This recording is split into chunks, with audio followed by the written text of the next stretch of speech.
Hey guys, it's Jack here, and today we've got another ambitious undertaking. Today we're going to be ranking all of the Kage in Naruto. Now, we just recently did a video ranking all 27 Stern Reader from Bleach. I'll chuck that one up on screen, do a little bit of self-advertising early on in the video.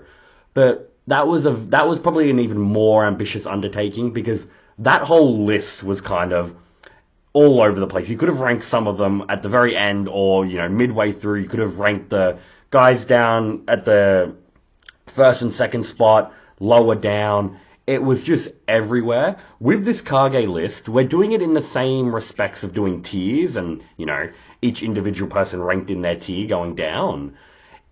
I'm very confident with the bottom tiers and the top tiers. It's the middle, around the 12th to the 8th spot, where I think there's going to be a lot of controversy.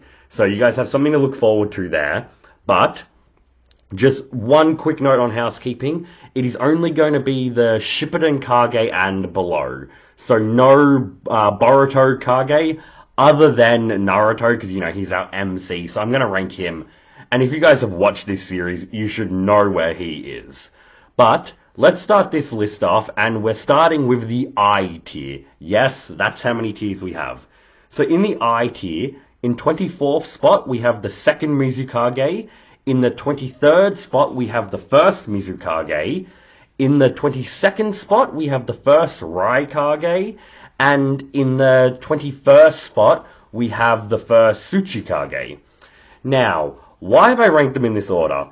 The second Mizukage literally has nothing about him whatsoever. Like, nothing other than him being second Mizukage. That's why he's last. The first Mizukage and the first Raikage are essentially the only two people on this list that are just a dead-on tie. Like, they're completely interchangeable. It doesn't matter really what order you do them in. The only thing we do know about them is that they both founded their village, and that's about it. Now, that's why I put the first Mizukage ahead of the second Mizukage, because at least he has that feat of founding the village. The reason why I've put the second Tsuchikage, Jesus Jack, he's further up on the list.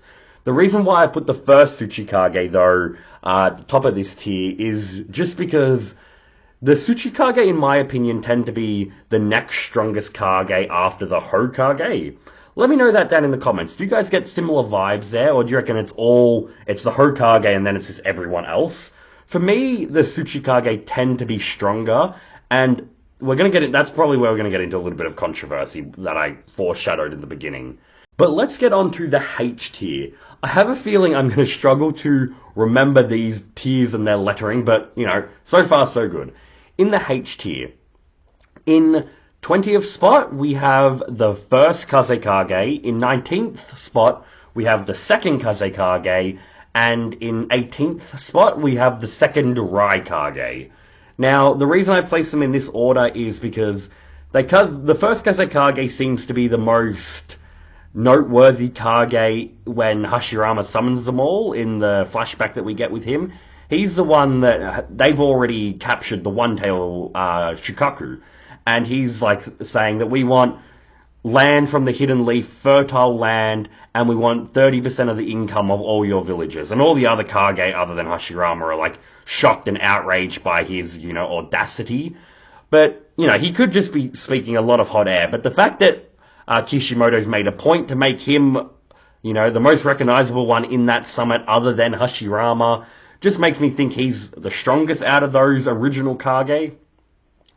I've put the second Kazekage higher than him because we do know some information about him. He's the one that does all the research into Jinchuriki, and it's kind of speculated that he's the one that may have it's not like he created it, but he did a lot of research into putting Tailed Beast into Jinchuriki.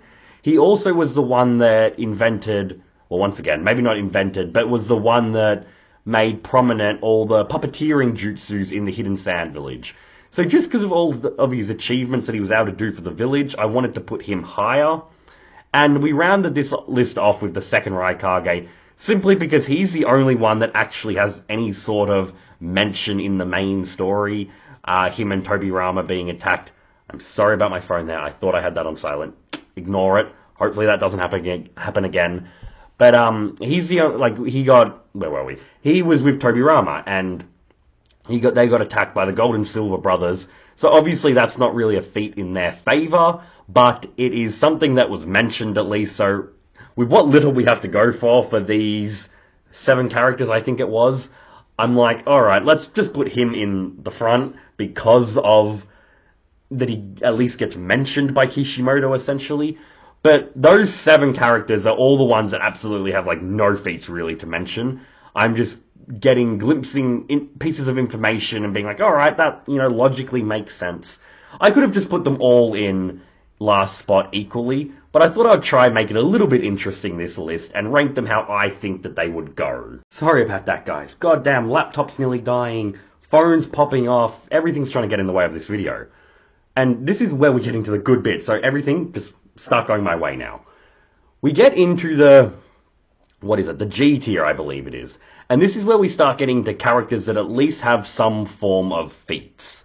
So, in 17th spot, we have the 4th Kazekage Raza. And in 16th spot, we have the 3rd Kazekage, who, I'm not sure of his name, the Iron Sand Kazekage. Now, I feel like this isn't too controversial. The most controversy I see of this is if people would rather have the 3rd Kazekage higher. But with the 4th Kazekage, Gaara's father, we see him briefly contend with Gaara. Gaara that is, Kage level Gaara in the War Arc, so a decently strong Gaara. He also was not destroying Jack. He was able to suppress the Shukaku's power with his gold magnetism Kekkei Genkai. So that's a feat for him. But we do see Kage level, at least, maybe not the ones before on this list. Who knows? They could have. But we do see Kage's being able to suppress and, contain tailed beasts. But it's still, the main reason I could probably tell you guys why I've had him this low on the list is simply because the other characters just seem to be stronger. The 3rd Kazekage being higher than him is a given. The 3rd Kazekage was said to be the strongest Kazekage, and that was in Gaara's time being Kazekage. That would definitely imply that he's stronger than Raza. It all comes down to how strong you think he is. If you're like me, Jack, he should be, 2 spots down. I could totally, agree with that, but, well, maybe not agree with it, because obviously I've placed him here for a reason.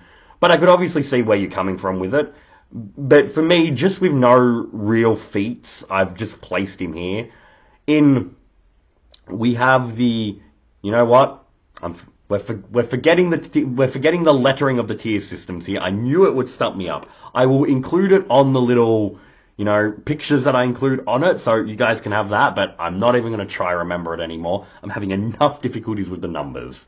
But in 15th spot, we have Mei, the 5th Mizukage, and in 14th spot, we have the 4th Mizukage, Yagura. Now, I feel like this shouldn't be too, people won't have that much of an issue with it. Mei is one of the most hated characters I've seen in Naruto. In terms of just the utter comments of her being absolutely useless, she's almost treated as bad as Sakura, and they're not unjustified. Of course she goes up, her 2 main feats are going up against Sasuke and being able to melt his Susanoo, which is an impressive, technique, an impressive feat, I should say. But Sasuke was very weakened at the time, which kind of negates a lot of it. And then she was going up against Madara, who was so overwhelmingly powerful that she didn't really stand a chance to begin with. So she's kind of just was never put in a position where she could really show what she had. But it was even things like when the 5 Kage were fighting Madara, she was the one that would always fall first. She would go down to she would fall to one knee and stuff like that and be out of breath and that type of stuff, which definitely kind of made her seem to be the weakest of the 5 Kage from the war. So that's why I've placed her here. Yagura is actually in a similar tier of the 3rd Kazekage in the sense of not having too many feats, but he was a perfect Jinchuriki, and that has to mean something. he did get, essentially demolished by Obito, but Obito is one of those characters like with Madara where it doesn't really reflect well on Yagura's strength because Obito's just so overwhelmingly powerful. Like Obito could have done that to, nearly everyone on this list that isn't in like the top 10.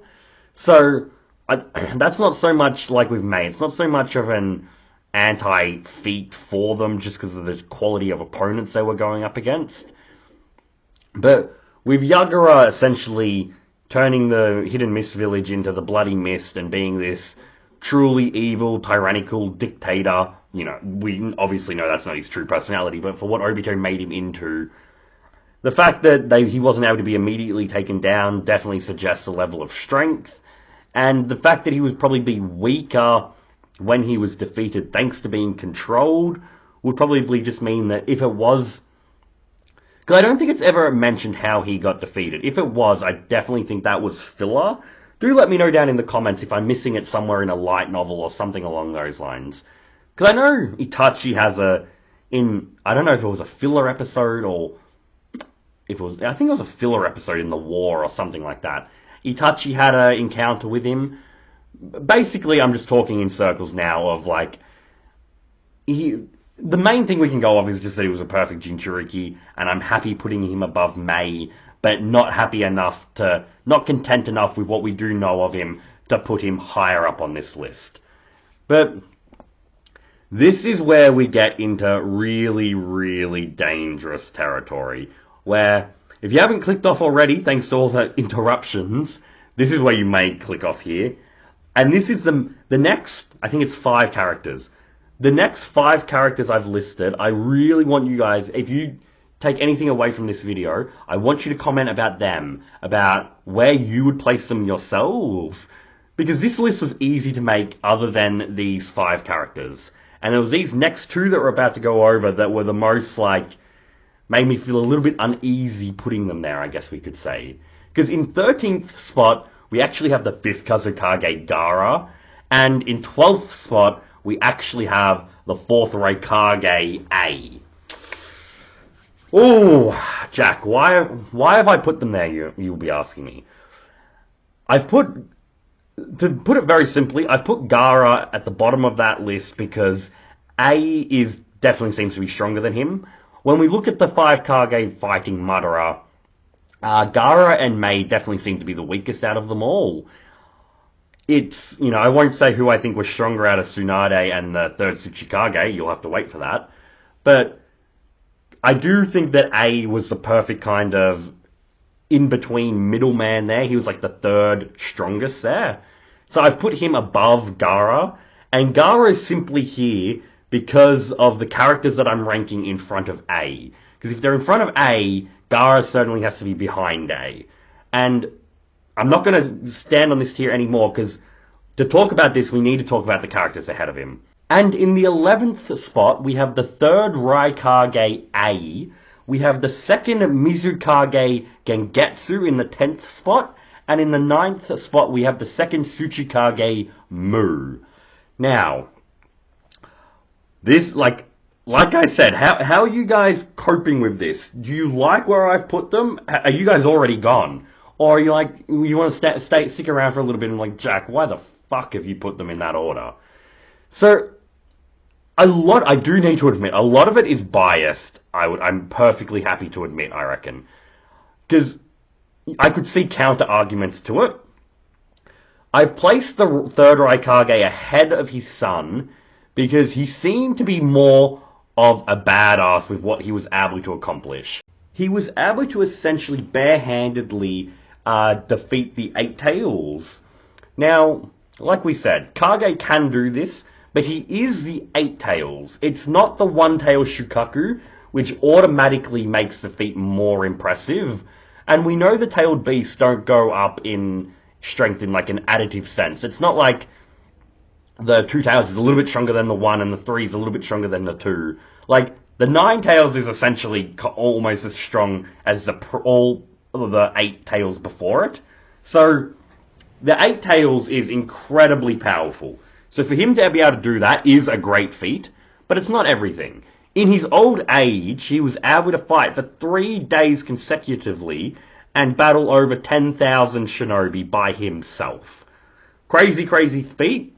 But the counter argument could be, well, Jack, I reckon the fourth Raikage could do that as well. And fair enough, he might be able to. He was able to take a direct Rasen Shuriken to the face, a jutsu that was his weakness affinity, and get up from it. Sorry, I'm so shocked by it that I'm freaking coughing. No, I actually am still sick, so if I still sound nasally, that's why. But he took that to the face. He was able to, he had his ultimate spear and ultimate defense, or ultimate spear and ultimate shield essentially. We've seen the prowess of the shield being able to take on Naruto's Rasen Shuriken. The spear being able to pierce through like anything essentially, even Naruto. And Naruto, once again, it's, because this is where the counter arguments are. I was going to say a stronger Naruto than the one that took on the Raikage in the beginning of the war is being kind of pushed hard by the third Raikage. But even that has counter arguments. One, that Naruto versing the fourth Raikage wasn't a shadow clone, so he was stronger. And in that fight, Naruto wasn't also trying to, he wasn't like bloodlusted or anything and trying to take the fourth Raikage down. To be fair, he wasn't bloodlusted against the third Raikage, but he definitely was more aiming to suppress him while he was just trying to get past the fourth Raikage. Naruto, though, also is fighting against a reanimation Kage, meaning this third Raikage here... oh, Jesus. What a great voice crack. This third Raikage here would be weaker than he was while he was alive.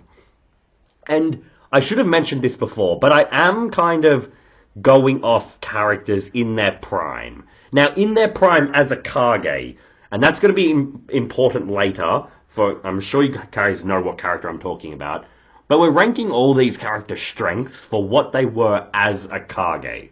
So, and like at their prime version of a Kage. Meaning, we're talking about a third Raikage in his prime and alive. Just the fact that, like, once again, there's no real reasoning behind it. For some reason, I just can't imagine the fourth Raikage taking a Rasen Shuriken to the face and just kind of like getting up like it was no big deal. Like, I could see that taking him down. Am I wrong in that? Do you guys think differently that... No, the third Raikage can do... The fourth Raikage... I keep doing that, Jack. Jesus. The fourth Raikage, in your opinion, do you reckon he can just do whatever his father can? Because another reason why I think he seems more impressive is because he's hyped up to have this invincible shield. Though Raikage isn't. The fourth Raikage, the one we know, isn't. He also has his invincible spear. Once again, a move that's really hyped up that the fourth Raikage doesn't. What the fourth Raikage has going for him is speed. When anyone's complimenting him, they're talking about how no one is faster than him, especially since the fourth Raikage died. Sorry about all the voice cracks, I nearly got into a coughing fit. Please try and bear with it. But, like, it's... The fact that he is getting all these kind of hyped, abilities in defense, in offense... He's a Raikage, and Naruto mentions how all Raikage are incredibly fast, because he's seen the fourth Raikage, and now he's seeing the third Raikage, and he's like, he might not be as fast as the Raikage, but he's certainly relative at least. Meaning he kind of has that speed going for him like the Raikage, but then also with the added defense and offense skill trees. So it's like, I just reckon he seems more impressive than his son, unfortunately. So that's why I've ranked him higher than the fourth Raikage, A. I shouldn't say that, because all the Raikage are named A, but why I've ranked the third Raikage ahead of the fourth Raikage. Now, the reason why I've ranked the second Mizukage higher than the third Raikage, because you guys must be thinking like, Jack, you're hyping the third Raikage up so much, and he's at the bottom of this tier, he should be at the top of it. And you might have a point. I could see him being at the top if that's where you want to go with it. The reason I haven't is because And let's forget Gengetsu here. Let's just go straight to Mu. Mu definitely seemed to be the strongest out of the reanimated Kage, which would, automatically put him above the third Raikage. He had the particle style, which is one of the most broken and deadly techniques in all of Naruto. He was also the only one that never got sealed either. And he was someone that Kabuto respected the strength enough to, take over his mind with. And it just seemed to be narratively implied for him to be the strongest one of those summoned Kage. Now, that's important because in real life, when they were all stronger, it was Gengetsu who was the one that killed Mu. Why isn't Gengetsu higher than Mu? Because Mu also killed Gengetsu.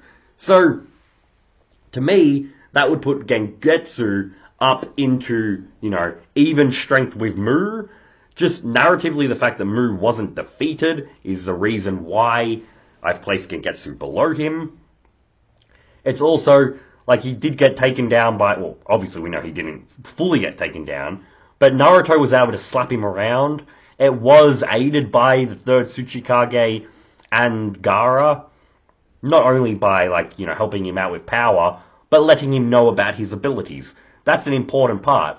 With Gaara's fight with the second Mizukage, the Mizukage's telling him everything, and Gaara, unlike all the other shinobi there, is able to make use of that information and make enough plans to get the better of him, but once again, with the help of the Tsuchikage.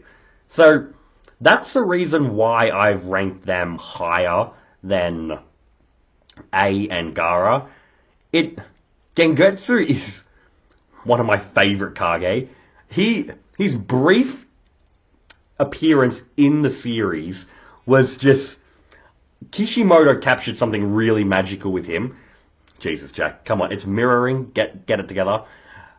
Kishimoto was able to do for someone who was on the screen for just such a short amount of time, to really capture my attention and love like that is just really good writing that Kishimoto did there. He's a Kage unlike any other. His power, his utility with his power, his personality, his comedy, he was just a true joy. And that's where I said bias might be coming into this a little bit. Now, there is one other reason why I place Mu on the top of this list, above my boy Gengetsu. The reason for that is something we need to get into in the next tier. Because in the next tier, probably some more controversy here. Probably not as much as what just came, but in 8th spot, we have Kakashi Hatake, the 6th Hokage. In 7th spot, we have Tsunade Senju. And in 6th spot, we actually have the 3rd Tsuchikage Onoki. Now, what do you think about that tier there? Kakashi is obviously the shinobi I was mentioning before, in the sense of his power is being ranked from after the war.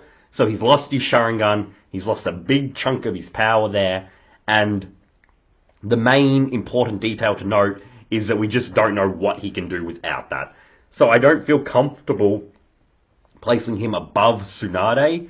You could maybe even make an argument about him being a little bit lower on the list, but without any knowledge of his strength, and with the limited knowledge that we have of Mu and Gegetsu and the Third Raikage and all them, it is just it's the most unquantifiable thing ever. So I'm playing it safe and just respecting his prior strength, and I'm placing him here. I'm placing Tsunade above him because we know Tsunade's strength, and like we were saying, in my opinion, she seemed to be stronger than the 4th Raikage. And just off narrative, with how important she is as a character, I just took it upon myself to think that she was stronger than the previous tier of characters. Once again, if you really looked into it and had our controllers up their asses, would some of those characters be able to beat Tsunade? Potentially. But I've already caused enough drama with how I rank those characters, so I'm happy enough to put her here.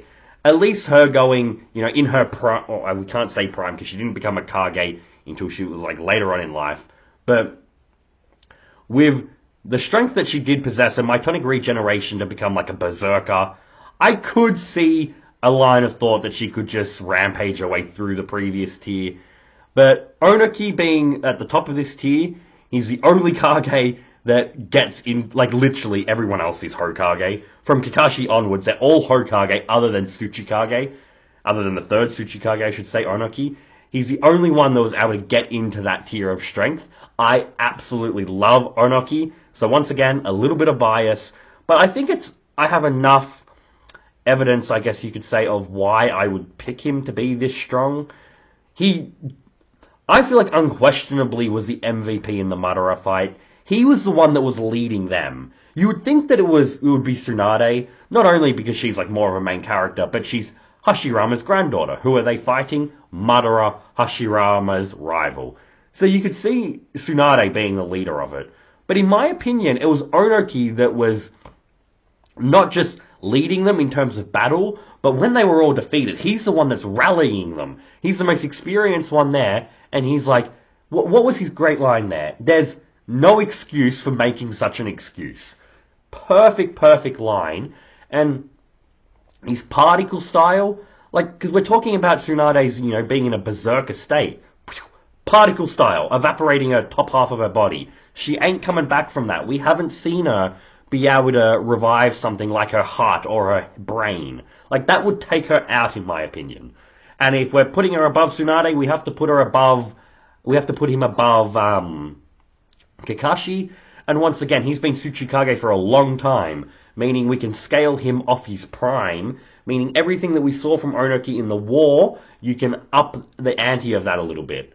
So that's the reason why I've put him just so high up on the list. He was such a threat in my mind. Kishimoto did a great job, at least in terms of making me, like, personally believe that this is a super badass that you need to pay attention to.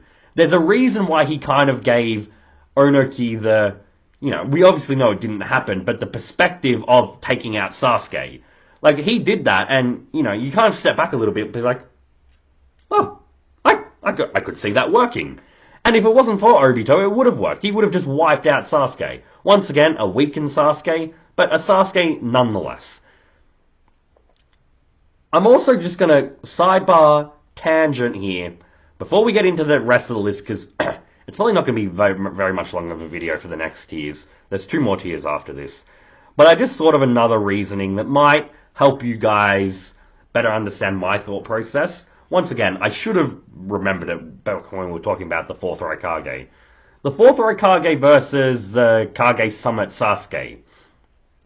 Sasuke was winning that fight with a lot of injuries, because we know the Raikage was belting through him. But Sasuke was the one, in my opinion, that was definitely coming out on top with that. And the Naruto that we see that takes on the 3rd Raikage should be quite a bit stronger than that Sasuke. Simply for the fact of Sage Mode Naruto was up there with that version of Sasuke. He's now gained Kuruma's chakra, perfect control over that. It's raised his strength exponentially. So that's another reason why I could say that the 3rd Raikage could potentially be, and in my opinion, stronger than the 4th Raikage. But let's continue on with our list. I may have misspoke. There is one character in this next tier where you might give me shit for. In 5th spot, we have Tobirama Senju. He wasn't the one. In 4th spot, this was obviously the one, we have Hiruzen Sarutobi. And in 3rd spot, we have Minato Namikaze. Let's just, I think we can all agree that Minato was stronger than Tobirama. He literally uses all these techniques better than Tobirama. Well, let's just talk about why I've put Sarutobi in the middle here and not ahead of Minato. Because I can already hear it in the comments. Jack, you're an idiot. Minato is the god of... Sarutobi is the god of shinobi. Some people put him higher than Hashirama because there's statements that he was stronger than any of the previous Hokage, which, I'm sorry to break it to you, fucking Kishimoto retconned. It's... Sarutobi is the most... You see, it's not just Sarutobi, it's Tobirama as well.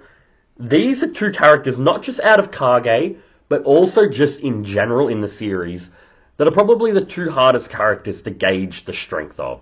Because, in my opinion, and I'm not trying to say this as an insult to Kishimoto, like I've been praising him this video, but it definitely seemed to be, those two characters seem to be retconned in my mind.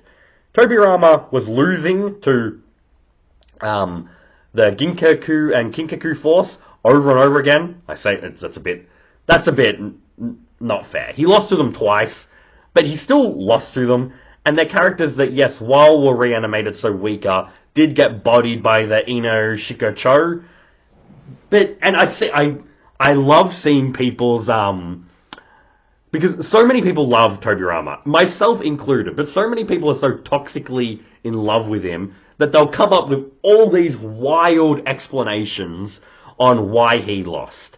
And you can do that because if we know how strong he actually is with how he performed in the war, so you need to come up with some reason of why he lost to those characters.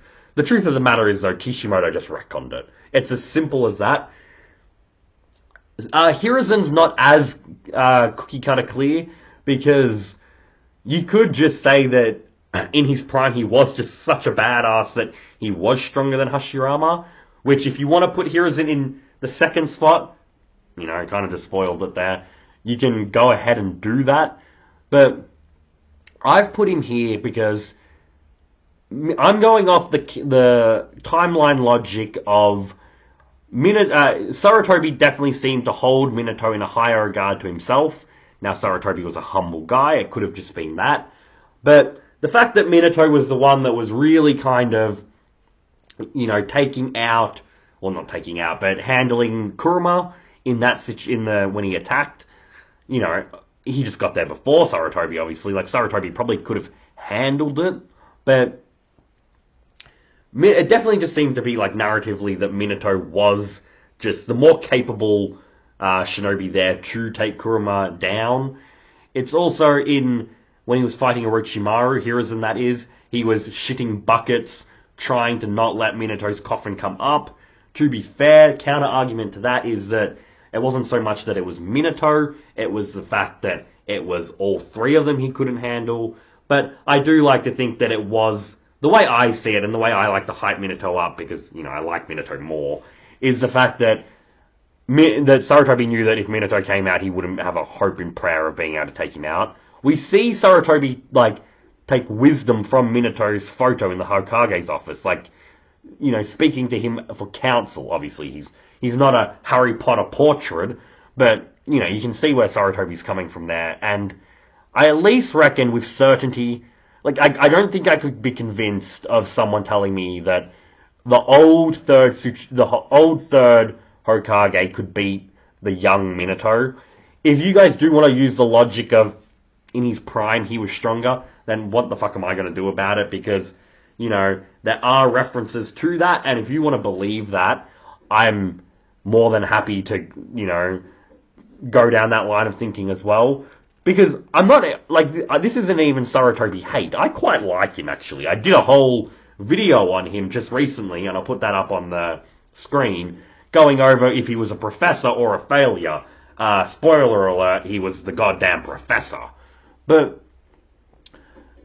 so, the reason I bring this up is because I kind of like the idea of just this regular shinobi, you know, regular is a poor choice of words, but this shinobi that has no Kekkei Genkai could be stronger than the first two Hokage, the Senju brothers. So, like, if that could be proven, I would actually like that better. I would like him to be more stronger than Hashirama. But without actually seeing that, I just can't put him there. But let's wrap this video up. In the strongest tier, to be honest, I'm just going to put them both in one tier to make my life easier. They're probably just in separate tiers. It's Hashirama in second place and Naruto in first place. I reckon by the time Naruto becomes Hokage, that he's stronger than Hashirama to the point of them being separated by a tier, that they shouldn't really be together. But just for simplicity's sake, we're going to put them in the same tier. Do I really need to argue why Naruto is stronger? if you do want to talk to me about that, if you're like, nah, Jack, yeah, you're wrong there. Hashirama, it's the boy Hashirama. He's got the goddamn most broken cells in the entire show. He's stronger than Naruto. Comment down below and I'll happily talk to you about it there. And if we're getting enough exposure about people's disagreements in Hashirama being stronger, then I'll happily make a video on, who's stronger out of the two of them. And I'll take in all your reasonings and I'll do more research into it myself and maybe change my opinion on the matter there. The reason I'm not going to be going over it is because it's going to take 10-15 minutes to discuss something that I think is quite obvious in terms of just who is stronger. So that's why I'm going to wrap the video up here. It was a very fun video to make, especially the middle portion of it. And like I've repeated over and over again, let me know down in the comments what you guys thought about all of that. How would you have ranked them? Was I highballing the resurrected Kage? Was I lowballing them? Let me see your list down below. Once again, like with the Stern Ritter list, doesn't have to be all 24 of them. It can even just be the top 10. Or the list of where those reanimated Kage would be. Other than Raza, of course. Who the fuck gives a shit about Raza? He definitely got the short end of the stick there. But hey, maybe there's a Raza fan in the audience here, and you're like, Jack, Raza is up there with all those other Kage. That Shukaku feat means more than anything that was ranked above him. If you guys believe that, let me know down in the comments. I've been Jack Cypher though. It's been a lot of fun doing another ranking video. Let me know what you think about the more mainstream ranking videos that I'm doing on this channel. I've been Jack Cypher. Cypher out. Have a lovely night, peeps.